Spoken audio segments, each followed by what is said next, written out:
طریقه خوانش بارکد در شده در فرم های ثبت نام شده پاسپورت از چپ به راست.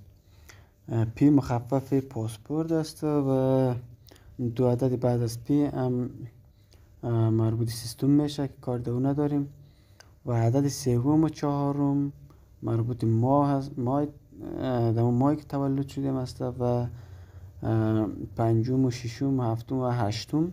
این 4 عدد بعدیش هم مربوط سال میشه که این تاریخ تولد است، یعنی در ماه سوم 1998 متولد شده یعنی. و 6 عدد بعد از تاریخ متولد که باز برنگ قرمز است، این مربوط تاریخ ثبت نام میشه، یعنی در 15/6/2022 ثبت نام شده و 3 عدد آخر بعد از یا 2 عدد یا 3 عدد یا حتی 4 عدد میمونه، کار دو نداریم که اون مخصوص خود سیستم میباشه. تشکر میکنیم برای حمایت از ما.